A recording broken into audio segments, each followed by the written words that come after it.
Olá pessoal, tudo bem? Hoje eu queria falar com vocês um pouquinho sobre a nossa imunidade e a nossa relação com a microbiota intestinal. Não sei se vocês sabem, mas a microbiota intestinal ela é muito ativa e participativa na nossa imunidade. Então, ela que estimula o nosso corpo a produzir a nossa imunidade. E eu estou usando esse formato aqui para mostrar para vocês algumas imagens, para vocês entenderem um pouquinho disso. E junto nessa correlação entre microbiota e o desenvolvimento e estimulação da nossa imunidade, eu quero falar também de uma patologia que muitas pessoas têm, que é síndrome do intestino irritável ou intestino permeável. O que acontece? Dentro dessa patologia, muitas pessoas sofrem por problemas relacionados com uma superestimulação da imunidade. Então, para a gente começar, a gente tem aqui no nosso sistema digestório, nós temos lá o fígado, nós temos o fígado, nós temos o nosso estômago, atrás a gente tem o pâncreas e a gente tem o nosso sistema digestório, que é o intestino grosso e o intestino delgado. A microbiota, ela está em grande parte nesse intestino delgado e no intestino grosso, e é aqui que acontece a estimulação que a gente tem realizada da microbiota com o nosso corpo. Para a gente entender um pouquinho mais, eu vou separar essa parte desse tecido, né, desse órgão, e eu vou para um nível celular, ou seja, eu vou no nível que a gente consiga entender como que é o mecanismo e a relação da microbiota intestinal em si mesmo com o nosso tecido, com as nossas células. Para a gente entender, isso daqui é com um corte, como se a gente tivesse pegado o intestino e tivesse feito um corte, e a gente consegue visualizar. Aqui é a parte externa. Tudo que você está vendo daqui até essa camadinha em zigue-zague roxa é o nosso tecido. Aqui dentro é onde passa o alimento, o bolo alimentar, e vai se transformar nas fezes lá no intestino grosso, tá? Então, o que eu vou mostrar para vocês vai acontecer nesse tecido de zigue-zague, que é a primeira barreira que a gente tem, ou seja, é o limite que a gente tem do nosso corpo com o ambiente, tá? Então, são um sanduíche, a gente tem as nossas células, depois a gente tem, não está representado aqui, mas é uma camadinha de muco, e depois a gente tem o alimento e a microbiota intestinal ali junto com esse alimento, tá certo? Para a gente entender isso daí, para a gente visualizar esse limite, eu vou entrar um pouquinho mais a nível celular para você conseguir visualizar. Essa imagem aqui, a gente tem, ela é resumida, tá certo? Então a gente tem a primeira camada de celular, ou seja, a primeira camada de célula. Aqui em cima a gente tem o nosso muco, que não está representado aqui nessa imagem, e aqui embaixo a gente tem o nosso tecido sanguíneo, que é por ali que acontece. Então, assim, ó, acontece a distribuição dos nossos nutrientes. Então, o alimento chega, as vitaminas e os minerais atravessam essa primeira barreira celular, entra na corrente sanguínea e é distribuído por um todo do nosso corpo.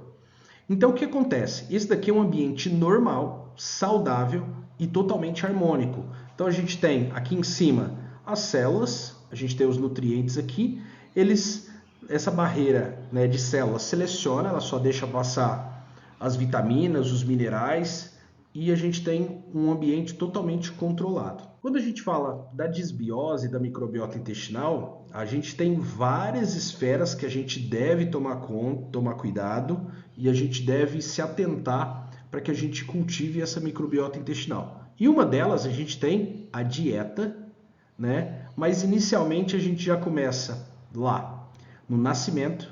Cesárea e parto normal são impactos diferentes. Depois a gente tem a amamentação via natural e artificial, impacto diferente. A alimentação, desde os 6 meses lá na introdução alimentar até a nossa velhice, impacta e muito na nossa vida, na nossa microbiota intestinal. Outra coisa, exercício físico, ser ativo, influencia também. Exposição e desenvolvimento de doença, mesmo não sendo da microbiota intestinal, ela tem um desfecho, né, muito grande na nossa vida. Correlaciona a doença, a gente correlaciona com os medicamentos, a gente também correlaciona com a localização geográfica. No Brasil a gente tem uma grande, mesmo sendo um país que tem um grande litoral, a cultura brasileira é um país que não consome muito peixe de água salgada, a gente consome muito peixe de água doce. Então tem diferença nutricional desses dois tipos de carne, tá certo? E além de tudo isso daí, a gente tem o nosso envelhecimento, que são os extremos da vida lá, tanto criança como idoso. A gente tem falhas na imunidade, falhas no nosso sistema, e na terceira idade a gente carrega tudo o que aconteceu na nossa vida, né, a mais para pesar num desfecho negativo dentro da disbiose, que é a alteração da microbiota intestinal. Então, quando a gente estava voltando no slide passado, a gente tinha um tecido totalmente harmônico. Então, aqui no formato de inflamação, ou seja, esse tecido aqui, essa que a gente estava falando, essa barreira, ela sofreu com o ambiente, com o estresse, com alimentação inadequada, falta de exercício físico, e ela tem essa configuração hoje. Então, se você perceber, tem algumas frestas, né? Então, essas frestas acabam passando o que não deveria para dentro do nosso sistema sanguíneo, né? Então, a gente tem aqui, ó, entradas de célula no nosso tecido, entradas de fragmentos de alimentos que não deveriam ser selecionados ali na nossa absorção intestinal, e tudo isso daí causa um quadro de inflamação. E essa inflamação gera um prejuízo para o nosso tecido digestório. Então, ele fica muito mais,